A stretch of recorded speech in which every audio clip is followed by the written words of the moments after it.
Back to civil ज्ञान। आप सभी का सिविल ज्ञान में स्वागत है। आज हम इस सेशन में बात करेंगे सॉइल मैकेनिक्स के पूरे इम्पोर्टेंट पूरी सॉइल मैकेनिक्स आज हम यहाँ पे रिवाइज करने वाले हैं। आप लोग आराम से पूरी वीडियो देखिएगा और जो इम्पोर्टेंट क्वेश्चन जहाँ से बनने वाले हैं हम उन्हीं बातों को डिस्कस करेंगे। अगर आप चैनल पर नए हैं चैनल को सब्सक्राइब जरूर कर लीजिएगा। चलिए वीडियो को स्टार्ट करते हैं।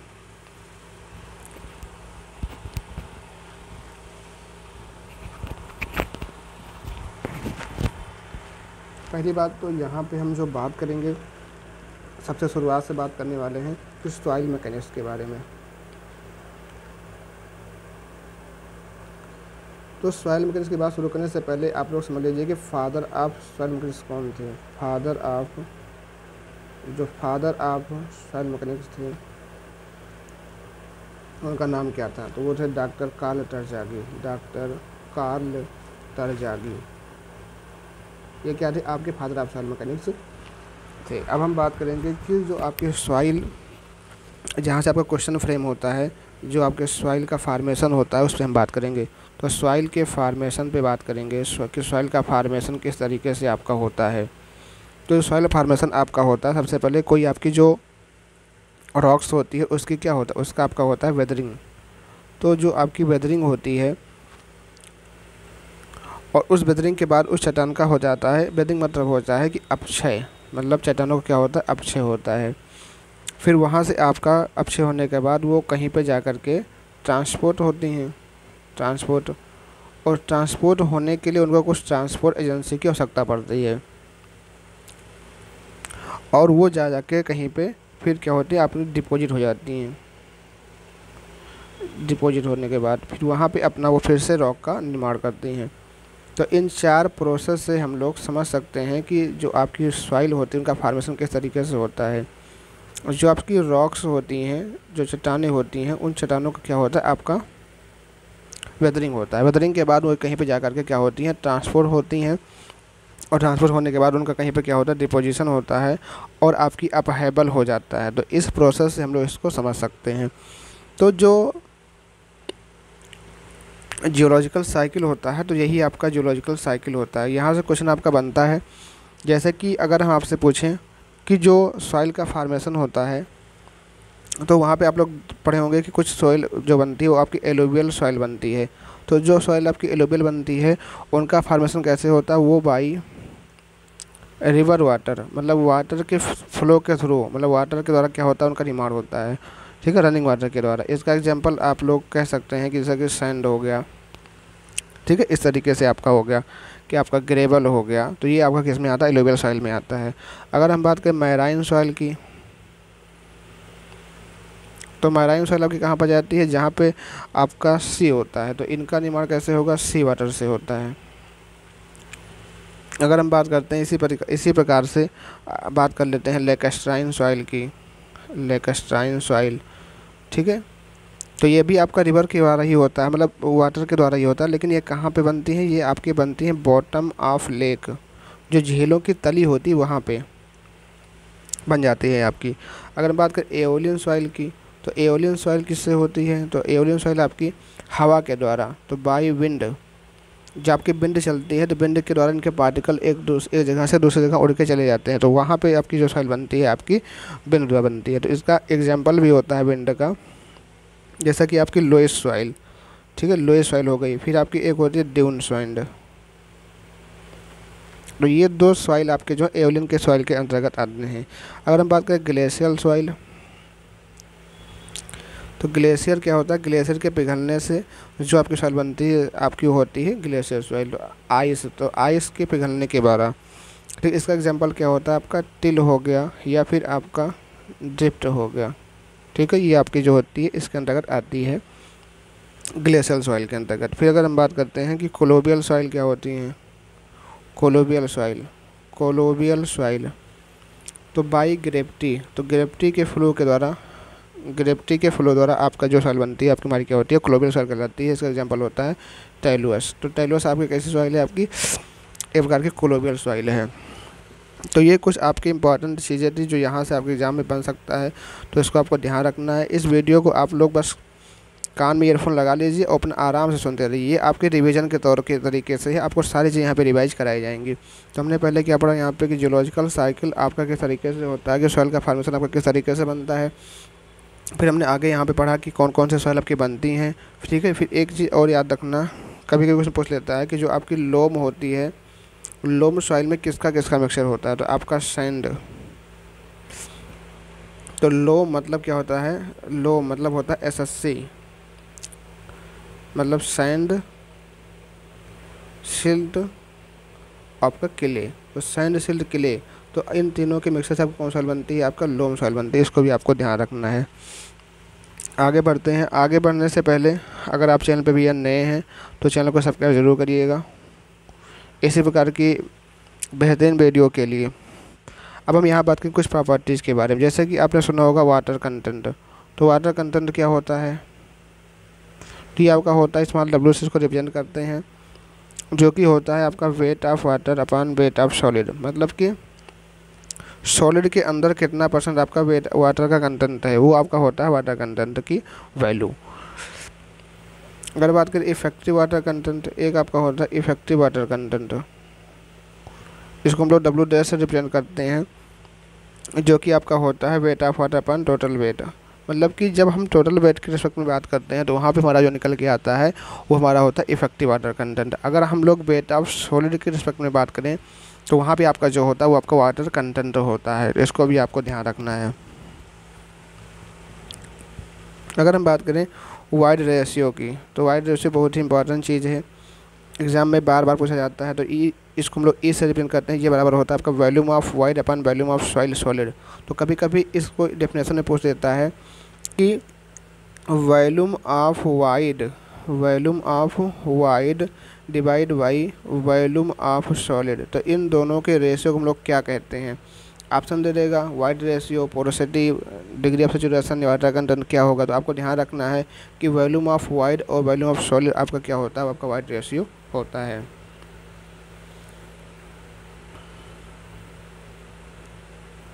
अगर हम बात करें कि पोरोसिटी क्या होता है, तो भैया पोरोसिटी क्या होता है इसको देख लीजिए। पोरोसिटी को हम लोग किससे रिप्रेजेंट करते हैं, आपका N से रिप्रेजेंट करते हैं। ये क्या होता है, ये आपका होता है volume of wide upon total volume. मतलब जब हम वॉल्यूम ऑफ वाइड को टोटल वॉल्यूम के रेस्पेक्ट में रिप्रेजेंट करते हैं तो आपका क्या होता है, ये आपका पोरोसिटी होता है। तो यहाँ पे ये ध्यान रखना कि कुछ संबंध होता है N और E के बीच में, N और E के बीच में, जहाँ से आपका क्वेश्चन पूछा ही जाता है। जैसे अगर हम बोलते हैं N क्या है, मतलब कि पोरोसिटी और वाइड रेशियो के बीच में, पोरोसिटी और वाइड रेशियो के बीच में आपका एक होता है जिसे हम लोग कहते हैं N इज इक्वल टू, जैसे कि एक होता है E is equal to N upon 1 minus N होता है, N इज इक्वल टू होता है E is equal to 1 upon plus E। मतलब दो आपका फार्मूला है, एक आपका ये वाला है, एक आपको याद रखना है। तो इन दोनों को याद रखना है क्योंकि यहाँ से आपके एग्जाम में क्वेश्चन बनते हैं, तो इसको आपको ध्यान रखना है। आगे बढ़ते हैं। एक फार्मूला ये आपका और आपका एक फार्मूला ये, इन दोनों से आपका क्वेश्चन बनता है, ठीक है। आगे बढ़ते हैं। आगे आपका आता है डिग्री ऑफ सैचुरेशन। क्या आता है भैया, degree of saturation.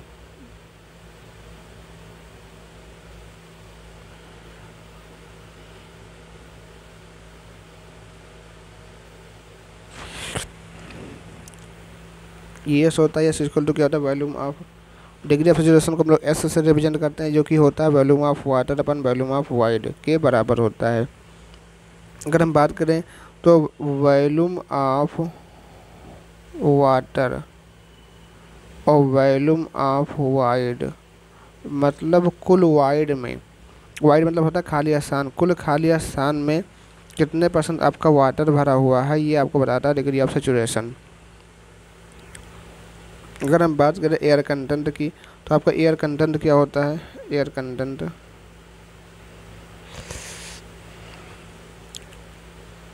AC equal to होता है volume of air upon volume of void, ठीक है। एक इसी पे याद रखना, एक आपका होता है परसेंटेज एयर वाइड, जिसको हम लोग कहते हैं NA।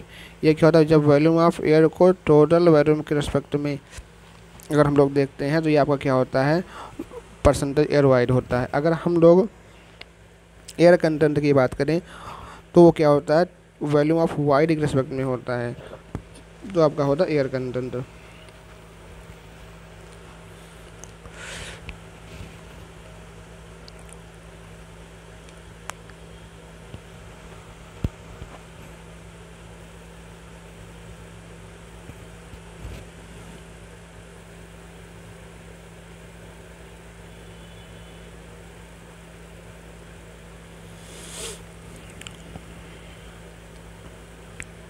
एक आपका यहाँ पे इन दोनों से एक एक रिलेशन बनता है, एन का, एयर कंटेंट का और आपके पोरोसिटी का। इन तीनों से एक रिलेशन बनता है जो कि आपके एग्ज़ाम के लिए बहुत ही महत्वपूर्ण होता है। वो रिलेशन क्या होता है कि ये होता है percentage air void, N A बराबर एयर कंटेंट इनटू पोरोसिटी। ये कैसे होता है देख लीजिए कैसे।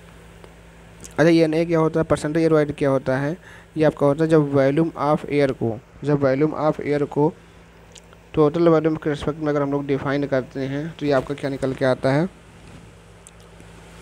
परसेंटेज एयर वाइड निकल के आता है। बराबर एयर कंटेंट क्या होता है, जब वॉल्यूम ऑफ एयर को वॉल्यूम ऑफ वाइड के रिस्पेक्ट में डिफाइन करते हैं तो आपका एयर कंटेंट होता है। और पोरोसिटी क्या होता है, वॉल्यूम ऑफ वाइड अपान का टोटल वॉल्यूम होता है। ठीक है, तो वॉल्यूम ऑफ वाइड से आपका क्या होता है, ये वॉल्यूम ऑफ वाइड आपका क्या हो जाता है, कैंसिल आउट हो जाता है। तो यहाँ भी आपका क्या बचता है, वॉल्यूम ऑफ एयर अपान टोटल वॉल्यूम ही बचता है। मतलब यहाँ से एक रिलेशन जो आपका ये निकल के आया कि N A is equal to N A is equal to A C into N. ये आपके लिए एग्ज़ाम के लिए महत्वपूर्ण है, इसको आपको ध्यान रखना। यहाँ पे क्वेश्चन बन सकता है इससे। तो आपने देख भी लिया किस तरीके से हो रहा है, क्योंकि volume of air upon total volume आपका एन ए होता है और एयर कंटेंट आपका ये होता है, प्लस आपका ये होता है। आगे बढ़ते हैं, आगे कौन सा फार्मूला है, आगे एक चीज़ आता है श्रिंकेज रेशियो। तो श्रिंकेज रेशियो से आपका जो क्वेश्चन बनता है वो होता है volume of V1 minus V2 divide by V2 W1 minus W2 into 100%। ठीक है, तो ये आपका क्या होता है, ये आपका होता है श्रिंकेज रेशियो। मतलब अगर कोई सॉइल है, अगर उसके वाटर कंटेंट में परिवर्तन किया जाए या उसके वॉल्यूम में परिवर्तन किया जाए तो उसके करस्पॉन्डिंग वाटर कंटेंट में या होने वाला जो परिवर्तन होगा आपका क्या कहलाता है, श्रिंकेज रेशियो कहलाता है। इसका शॉर्ट फॉर्म यहाँ से एक होता है कि gamma D by gamma W. तो ये भी आपका श्रिंकेज रेशियो के बराबर होता है, तो इसको भी आपको ध्यान रखना है।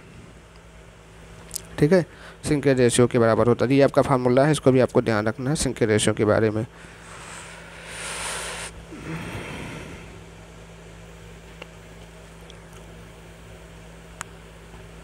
फिर आपका आता है स्पेसिफिक ग्रेविटी।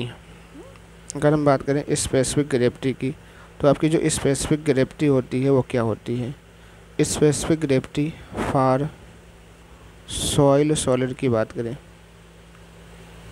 जो हम लोग जीएस से रिप्रेजेंट करते हैं, किससे रिप्रेजेंट करते हैं, हमारा जीएस से रिप्रेजेंट करते हैं। जीएस हमारा क्या होता है, जीएस बराबर होता है यूनिट वेट ऑफ सॉलिड या यूनिट वेट ऑफ वाटर। तो इन दोनों के रेशियो को हम लोग क्या कहते हैं, स्पेसिफिक ग्रेविटी कहा जाता है।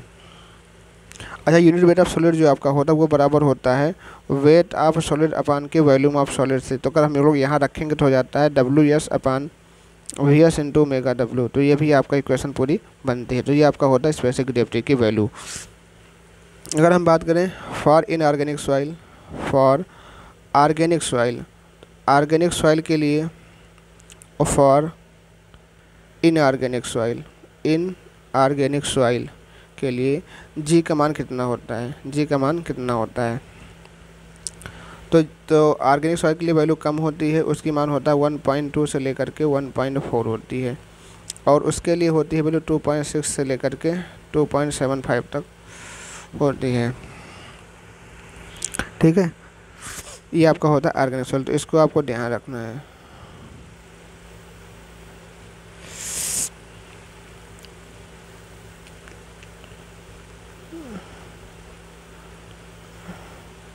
तो उम्मीद करता हूँ ये आपको सब अच्छा लग रहा होगा, जिसमें हम लोग बढ़िया बढ़िया रिवीजन कर रहे हैं और अच्छी अच्छी चीज़ें यहाँ पे डिस्कस कर रहे हैं। तो आपको ज़्यादा ही आपका specific gravity of soil solid के लिए हो जाता है। तो यहाँ पे हमने इन सारी चीज़ों को बात किया। अब आगे बढ़ते हैं, कुछ इंपॉर्टेंट फार्मूलों को रिवाइज कर लेते हैं जो कि एग्ज़ाम के लिए आपके लिए बहुत महत्वपूर्ण होते हैं।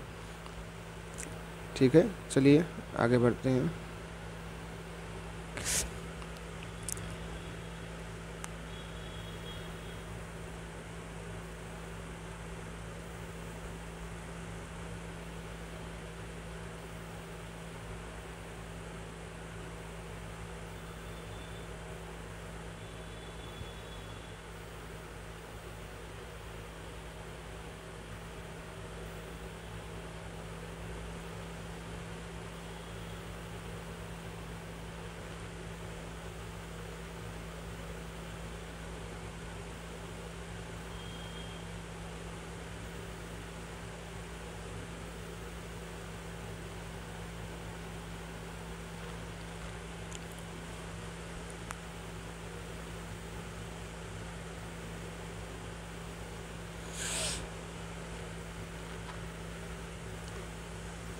मॉडर्न फार्मूलों में पहला फार्मूला आपका आता है, इसको हम लोग जानते होंगे, ESR बराबर W/GS। इसको हम लोग सहवाग का फार्मूला कहते हैं, जो कि E/SR बराबर क्या होता है, W/GS होता है। पहला फार्मूला इसको आपको ध्यान रखना है। फिर हमने एक इस फार्मूले को जिसको हमने कर ही लिया है कि Na जो होता है वो आपका N/AC के बराबर होता है। फिर यहाँ पे एक होता है एयर कंटेंट प्लस के सेचुरेशन इक्वल टू क्या होता है, ये भी आपका 1 के बराबर होता है, ये आपको ध्यान रखना है। फिर आपको एक फार्मूला होता है N=E/1 प्लस के E होता है। फिर E होता है आपका N/1 माइनस के N होता है। फिर आपका होता है एक फार्मूला जो कि गामा ठीक होता है, जो कि बराबर होता है आपका ΩWG plus SE divide by K1 plus E। फिर आपका होता है एक गामा डी का, जो कि होता है ωWG divide by 1 plus E होता है, ये भी याद रखना है। गामा सैचुरेटेड को आपको ध्यान रखना है, जो कि होता है आपका ωWG plus E divide by 1 plus के E होता है। फिर आपका गामा सबमर्ज जो होता है, जो कि आपका होता है ωWG माइनस 1/1 प्लस E होता है। तो ये भी आपको ध्यान रखना है। ये आपके सारे इंपॉर्टेंट फार्मूले हैं जो कि चैप्टर 1 से लेकर रहने वाले हैं। आगे बढ़ते हैं, आगे हम बात करेंगे डेंसिटी इंडेक्स को। डेंसिटी इंडेक्स पे बात करेंगे, या इसी को हम लोग कहते हैं रिलेटिव डेंसिटी।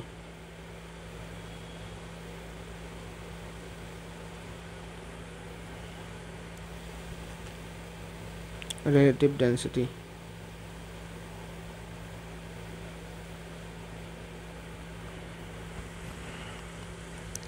डेंसिटी इंडेक्स हम लोग ID से डिवीजन करते हैं, जो कि ID हमारा होता है E मैक्स माइनस के E natural divide by E maximum minus के आपका E मिनिमम होता है। तो ये आपका होता है ID का फार्मूला। या तो E वाइड रेशियो के टर्म में होता है, अगर हम बात करें गामा के टर्म में तो यूनिट वेट के टर्म में तो ये होता है आपका गामा D मैक्स ब्रैकेट में गामा D माइनस के gamma D minimum divide by gamma D maximum minus के गामा D मिनिमम। तो आपको इसको याद रखना है। यह भी एग्ज़ाम में अब पहले तो ये पूछा जा रहा था, लेकिन अब जो है इस क्वेश्चन को पूछने की तेज़ी आ गई है, क्योंकि इस पे क्वेश्चन अब बनने लगा है। तो इसको आपको याद रखना है कि गामा D मैक्स ब्रैकेट में gamma D minus gamma D minimum और आपका गामा D मैक्सिमम माइनस के गामा D मिनिमम, ये आपको ध्यान रखना है। जैसा कि आप सभी जानते हैं कि ये आपका जो डेंसिटी इंडेक्स होता है ये आपके कोहेशनलेस प्रॉपर्टी है।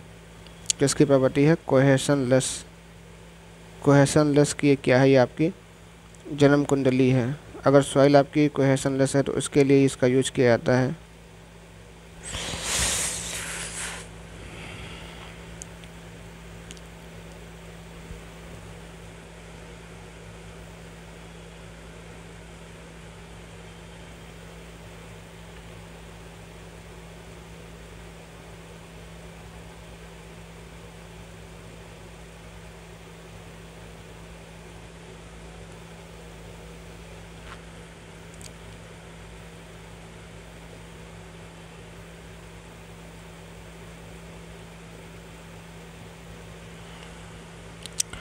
एक तरफ लिखते हैं ID, एक तरफ लिखते हैं सॉइल की कंडीशन कैसी होती है। सॉइल की कंडीशन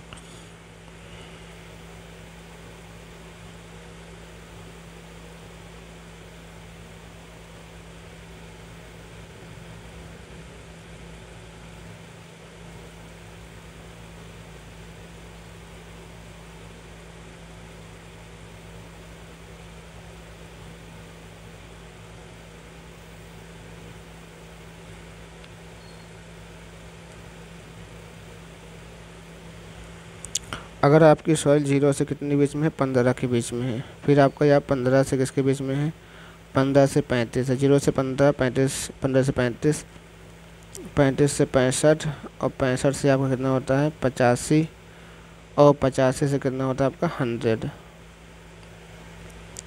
तो सॉइल का नाम क्या होगा, जैसे कि अगर 0 से 15 के बीच में अगर आईडी का मान है तो क्या होगा, वो वेरी लूज सॉइल होगी। और 15 से 35 के बीच में क्या होगी, लूज होगी।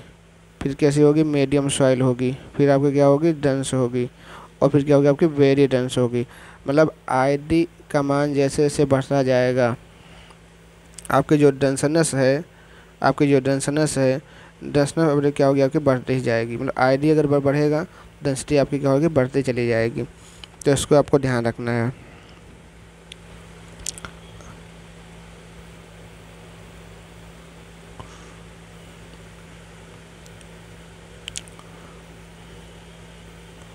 आगे बढ़ते यहाँ भी हम डिस्कस करेंगे कि जो आपका वाटर कंटेंट होता है उनको निकालने का तरीका कौन कौन सा है। जैसे कि अगर हम बात करें, पहला आपका एक होता है ओवन ड्राई मेथड। ठीक है, ओवन ड्राई मेथड होता है।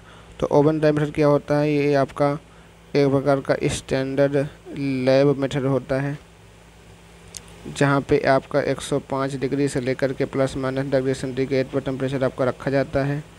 और उसके बाद मोस्ट एक्यूरेट रिजल्ट ये आपका देता है। ठीक है, 24 आवर्स के लिए सॉइल को ओवन के अंदर रखा जाता है। तो ये आपका होता है ओवन ड्राई मेथड। फिर एक आपका होता है इसी में सैंड बाथ मेथड। ये क्या होता है, तो सैंड बाथ मेथड आपका जो होता है ये रैपिड होता है, लेकिन ये आपका फील्ड में यूज किया जाता है और उतना अधिक एक्यूरेट नहीं होता है। तो इतना एक्यूरेट आपका नहीं होता, तो उसको आपको ध्यान रखना है। फिर एक आपका होता है calcium carbide method.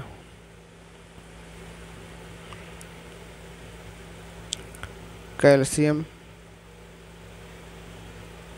Carbide method होता है।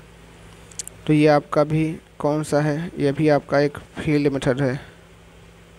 ठीक है, और ये बहुत ही रैपिड है, बहुत ज़्यादा रैपिड है। 5 से 7 मिनट में अपना रिजल्ट दे देता है।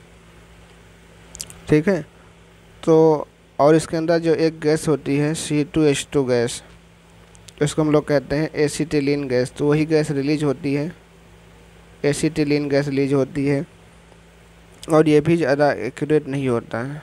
तो बस अगर हम कहें कि अगर बहुत जल्दी से हमको रिजल्ट की आवश्यकता है तो हम लोग इसको कैल्शियम कार्बाइड मेथड को यूज़ कर सकते हैं। अगर बहुत तेज़ी से हमको कोई रिजल्ट चाहिए तो हम लोग कैल्शियम कार्बाइड मेथड को अपना क्या कर सकते हैं, यूज कर सकते हैं। ठीक है, फिर एक आपका होता है पाइक्नोमीटर मेथड।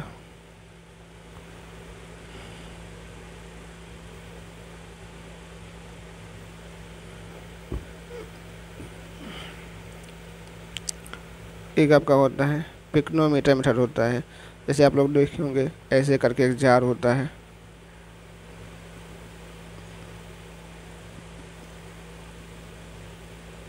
ऊपर से शंकु आकार होता है, ऊपर से कैप लगी होती है। तो इस तरीके से आपका कोई जार होता है, ऊपर शंकु आकार ऐसे होता है, जिसका वॉल्यूम कितना होता है, 900 ml आपका वॉल्यूम होता है। तो पाइक्नोमीटर मेथड के द्वारा हम लोग क्या करते हैं, वाटर कंटेंट को निकालते हैं। और ये क्या, जो आपका पाइक्नोमीटर होता है किसके लिए यूज होता है, केवल कोहेशन लेस सॉइल के लिए, only on cohesion less soil के लिए आपका यूज होता है ये, इसको आपको ध्यान रखना है। और ये भी आपका क्या है, एक लैब मेथड है। ठीक है, आपका लैब मेथड में यूज होता है। ठीक, और बाकी और भी मेथड आपके हैं, जैसे कि हम लोग बात करें रेडिएशन मेथड होता है, इसके द्वारा हम लोग वाटर कंटेंट निकालते हैं। फिर आपका एक होता है एल्कोहल मेथड। ये सब आपके फील्ड मेथड होते हैं। रेडिएशन मेथड में तो आपका एक होता है कोबाल्ट 60 का यूज किया जाता है यहाँ पे। तो ये आपके कुछ मेजर वाटर कंटेंट निकालने के तरीके हैं, जिसमें हमने बात कर लिया ओवन ड्राई मेथड के, सैंड बाथ मेथड के। तो यहाँ से क्वेश्चन आपका अगर बनेगा तो आप लोग आसानी से कर लेंगे, उम्मीद करता हूँ। आगे बढ़ते हैं। आगे हम लोग अब निकालेंगे मेथड ऑफ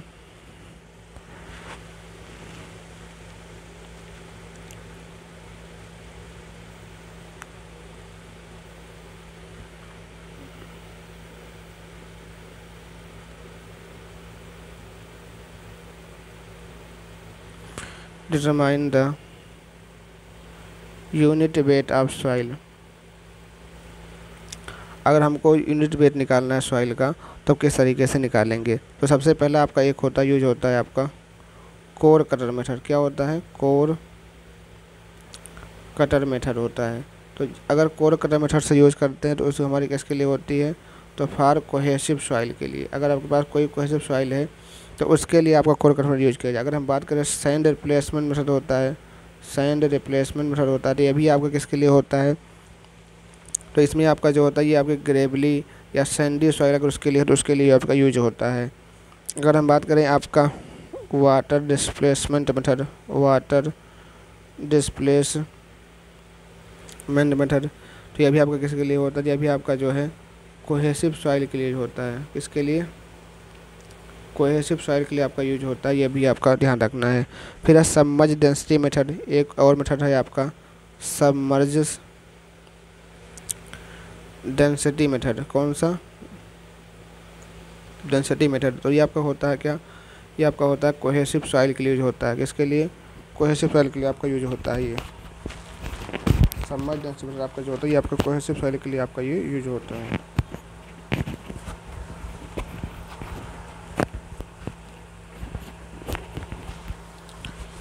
ठीक है। अगर हम बात करें एक होता है आपका रबर बैलून मेथड। तो ये किसके लिए होता है? ये आपका होता है ऑल टाइप ऑफ सॉइल। कोई भी प्रकार की कोई सॉइल हो तो सबके लिए आपका ये जो हो सकता है। तो इसको आपको ध्यान रखना है। तो ये आपका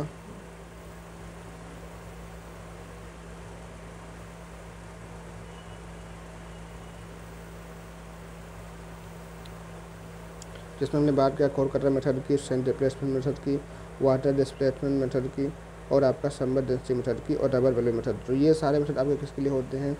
अगर आपको निकालना पड़ जाए यूनिट वेट ऑफ सॉइल, तो सॉइल का अगर यूनिट वेट निकालना पड़ जाए तो ये आपका यूज किया जाता है। ठीक है। अगले टॉपिक पे चलते हैं। अगला टॉपिक हमारा है कि method for specific gravity, method for specific gravity determination. Method for specific gravity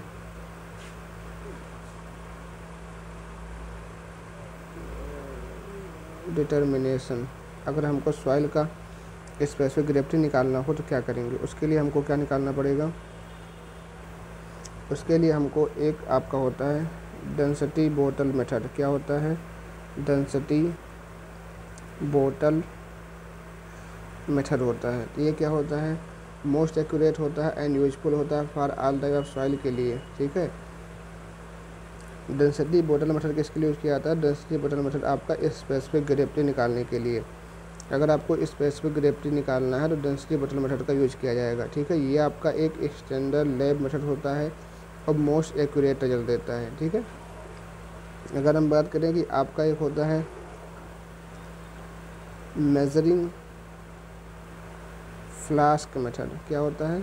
flask method. ये किसके लिए होता है? ये आपका फॉर कोर्स ग्रेन सॉइल के लिए। अगर आपके पास कोर्स ग्रेन सॉइल है, अगर उसकी स्पेसिफिक ग्रेविटी निकालनी है तो आपको मेजरिंग फ्लास्क मेथड का यूज किया जाएगा। ठीक है। अगर हम बात करें आपका gas jar method, gas jar method क्या होता है? तो गैस जार मेथड आपका किस लिए होता है? फॉर कोर्स ग्रेन सॉइल के लिए आपको यूज़ किया जाता है। For coarse grain soil use किया जाता है। अगर हम बात करें भाई साहब यहाँ पे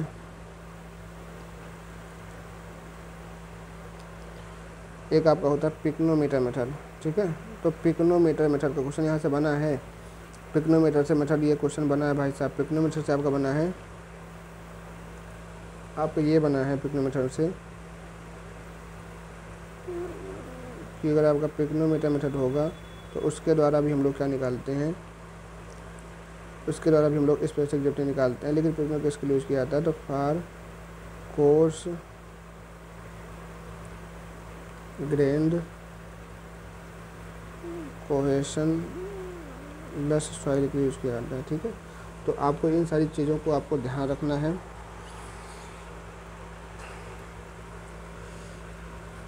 तो अभी तक हमने जो बातें डिस्कस की, इन सभी चीज़ों को आपको ध्यान में रखना है, ये आपके एग्ज़ाम के लिए बहुत ही महत्वपूर्ण रहने वाली हैं। हमने बिल्कुल बेसिक से बातें यहाँ पे कर रहे हैं। तो अगर आपको समझ में आ रहा है तो चैनल को लाइक शेयर सब्सक्राइब करते रहें। आगे बढ़ते हैं, आगे डिस्कस करते हैं। अब हम बात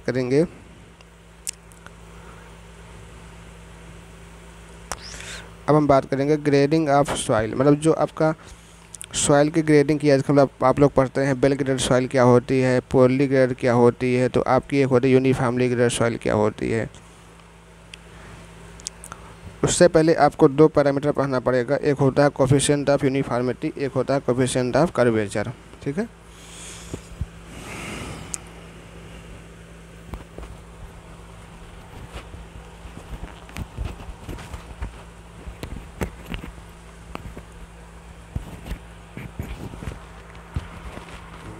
तो आपका एक होता है coefficient of uniformity, coefficient of uniformity,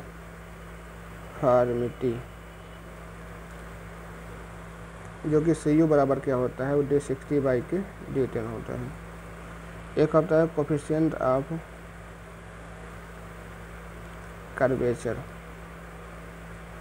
जो कि CC बराबर होता है आपका D30 का वर्ग D60 इंटू D10, ये आपका 2 होता है। तो जो आपका CU होता है, अच्छा ये D60 क्या होता है, D10 होता है, पहले इसको समझ लो। D60 D10 हमें ये बताता है कि साइज ऑफ द पार्टिकल, कुछ जो आपको 60% से क्या है, फाइनर है, मतलब सॉइल के पार्टिकल का वह साइज जो कि 60% क्या है, फाइनर है। ऐसे क्या है, D10 है, क्या है कि साइज का वह साइज जो आपके 10% क्या है उससे फाइनर है। अच्छा, जो CU होता है ये आपको बताता है पार्टिकल साइज के रेंज को बताता है। किसको बताता है, पार्टिकल के जो आपके साइज होती है उसके रेंज को बताता है। किसको, रेंज को बताता है। और जो कर्वेचर होता है वो शेप को बताता है। क्या बताता है, शेप ऑफ द पार्टिकल को बताता है। तो आपको इसको ध्यान रखना है। जैसे कि अगर हम आपका कहें कि CU का मान, यहाँ पे आपकी सॉइल, अगर CU का मान 1 से किसके बीच में है, 5 के बीच में है, तो कौन सी सॉइल होगी, यूनिफॉर्मली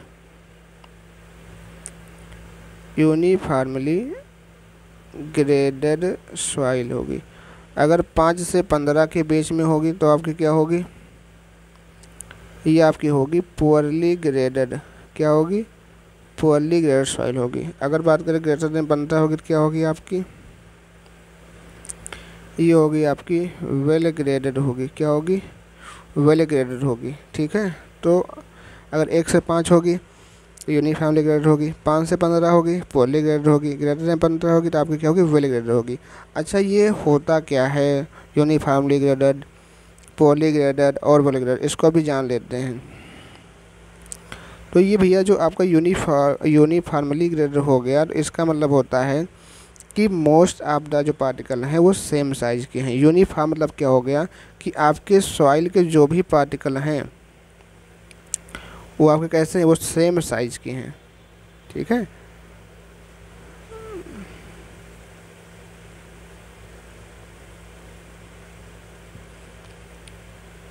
मतलब अगर ये आपके सॉइल का स्ट्रक्चर है तो कैसे हैं, वो यूनिफॉर्म हैं, मतलब कि एक ही प्रकार के अगर सॉइल के कण मौजूद हैं सॉइल के अंदर तो हम लोग कहते हैं यूनिफॉर्मली। ठीक है,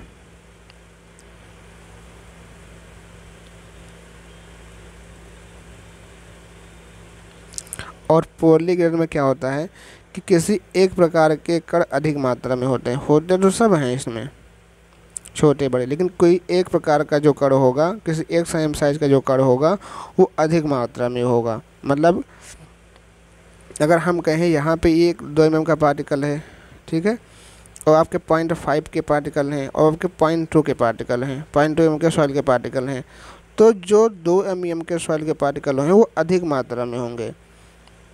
या तो इनकी मात्रा क्या होगी, एक्सेस में होगी, या तो क्या होगी, किसी एक पार्टिकल की क्या होगी, कमी होगी, डिफिशियंसी होगी। तो उनको हम लोग कहते हैं पुअरली ग्रेडेड सॉइल। तो ये आपके जो हो जाएंगे ये इस प्रकार के होते हैं। फिर आपका अगर हम यहाँ पे बात करें कि वेल ग्रेडेड सॉइल की, तो वेल ग्रेडेड में आपका कौन सा आएगा, तो वेल ग्रेडेड में आपके सॉइल जो होते हैं इसमें जो आल साइज के पार्टिकल मौजूद होते हैं, आल साइज के पार्टिकल मौजूद होते हैं। मतलब कि अगर एक बड़ा होगा एक छोटा होगा, मतलब हर साइज़ के पार्टिकल इसमें क्या होंगे, वेल ग्रेडेड होंगे। मतलब कि एक अच्छे प्रकार के इसके अंदर गुणवत्ता पाई जाएगी। तो यहाँ पर हमने सॉइल के बारे में जो डिस्कस किया है। अब दोस्तों थोड़ा सा काम आ गया है, ज़रूरी काम, नहीं तो मैं पूरी क्लास को पूरी करता। तो इस वीडियो को मैं यहीं पे एंड करता हूँ और आगे के सेशन में जल्द ही मैं पूरी सॉइल कंप्लीट कर दूँगा। Thank you so much watching for this video. मिलते हैं नेक्स्ट वीडियो में, तब तक के लिए थैंक यू, जय हिंद, जय Bharat, bye bye, take care.